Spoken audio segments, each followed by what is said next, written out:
Bienvenue si vous nous rejoignez dans 64 minutes, place à notre grand angle.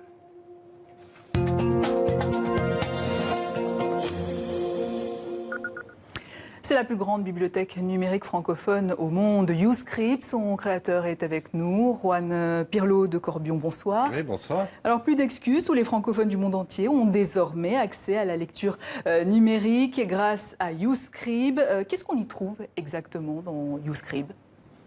Déjà, 300 000 livres sont à portée de chacun sur un petit appareil mobile qui est grand comme un livre de poche, avec cette vision que de façon très simple, avec un code par exemple, ou par abonnement, on puisse lire partout, même sans connexion à Internet. Et ça, c'est très important dans les pays d'Afrique. Et je reviens là de Côte d'Ivoire, justement, on y ce matin. reviendra à l'Afrique. Alors, on y trouve concrètement des romans. Des romans, des policiers, des bandes dessinées, des livres scolaires, des exercices d'apprentissage du français, des ouvrages sur le bien-être, sur le jardinage, mais avec une dominante éducation. C'est une bibliothèque essentiellement francophone, composée de contenus d'éditeurs et aussi de publications locales. You, il y a le you, il y a le tu, il y a le vous. Chacun peut publier. Et déjà, près de 30 000 livres sont des auteurs et des éditeurs africains. Alors you, ça reste quand même anglais, hein, oui, faut le dire, hein. Absolument. Mais on est proche de YouTube, pour prendre un exemple, ou de Spotify. En fait, quand on comprend Spotify, Netflix, on a compris YouScript. C'est le même principe. Alors pourquoi le choix de la langue française uniquement, pas de livres en anglais, si je comprends bien ?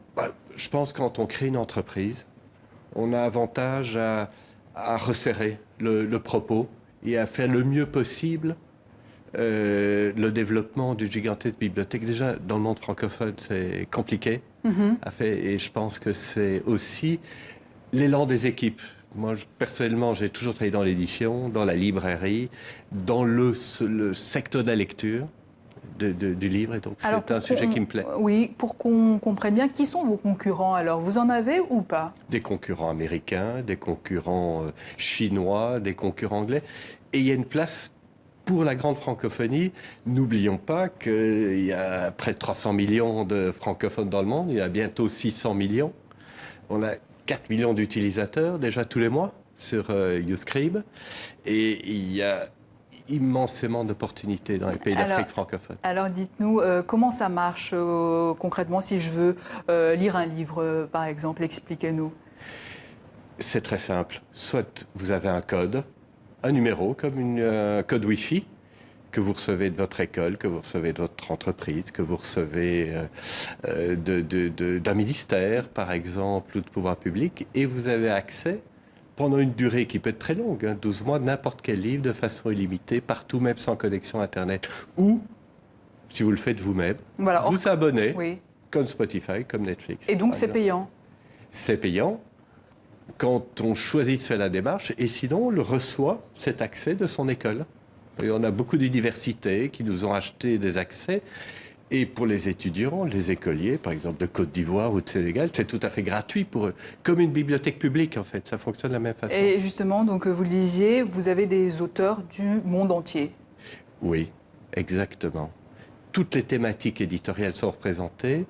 Et une partie importante du catalogue, ce sont des auteurs et des maisons d'édition africaines. Alors justement, je voulais vous faire réagir sur le premier salon du livre à Kinshasa en RDC. Plus de 30 auteurs francophones y étaient présents en novembre dernier. Regardez. J'avais un rêve suspendu sur les toits de mon esprit, abandonné dans les prés épineux de ce monde encanaillé. Ce sont quelques lignes parues dans une revue littéraire. Aris Kasongo les a sans doute pensées ici, dans cette pièce, où l'inspiration lui vient au hasard de l'observation de la vie de ses concitoyens. Aris Kasongo est un poète, mais au Congo, ça ne veut pas dire grand-chose. Certes, il a gagné des prix, certes, il a été édité, mais gagner sa vie comme écrivain reste un rêve. Aris est un révolté de la plume. C'est le nom du mouvement qu'il a lancé pour rapprocher les écrivains des Congolais. Pour lui, au-delà des difficultés économiques, la culture de la lecture n'existe pas vraiment. L'écrivain africain est un mythe pour le peuple, pour la population, le Congolais ou l'Africain lambda. C'est vraiment un mythe. Alors, l'écrivain doit quitter sa tour d'ivoire, il doit aller vers sa population, il doit parler de son œuvre. À partir de là, je pense que ça peut aussi décanter certaines choses. Les révoltés de la plume organisent donc des débats, des lectures, des ateliers de pensée comme celui-ci. Les jeunes, des vieux, tous sont les bienvenus. Pour Harris et ses comparses, il faut démontrer l'importance de favoriser les lettres dans leur pays. Nous envoyons nos enfants à l'école, mais c'est pour ouvrir les livres.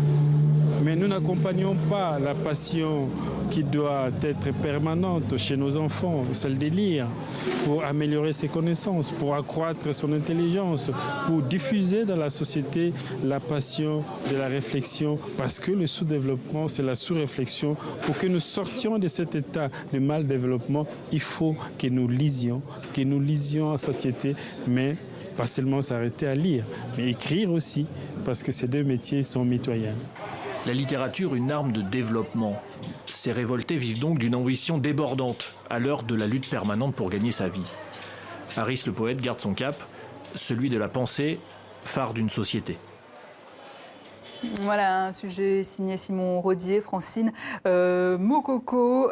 J'imagine que pour vous, Monsieur Pirlo de Cordion, l'idée c'est aussi de faire connaître des auteurs moins connus comme ici, comme on vient de voir. Bien sûr, j'ai envie de lui dire d'essayer YouScript parce qu'au fond, quand on regarde ce qui se passe dans ces pays, il y a très peu de livres, il n'y a pas de distribution de livres, il y a très peu de bibliothèques, il n'y a quasiment pas de librairie. Pour que les jeunes, notamment on en voit d'ailleurs dans le reportage, aient cette opportunité d'avoir accès à la lecture, d'améliorer leur niveau d'éducation, d'avoir une compréhension du monde intéressante. Le numérique, là-bas, c'est formidablement développé. Je ne dis pas que le papier n'est pas essentiel, mais le numérique apporte une amplification. Et ce salon, que chacun qui a un téléphone peut lire instantanément. Peut lire. Et ce salon, c'est quand même donc le signe que le livre n'est pas mort à travers le monde, en RDC, en France, aux États-Unis, en Chine. Qu'est-ce que vous répondez à ceux qui se méfient du numérique par rapport au livre?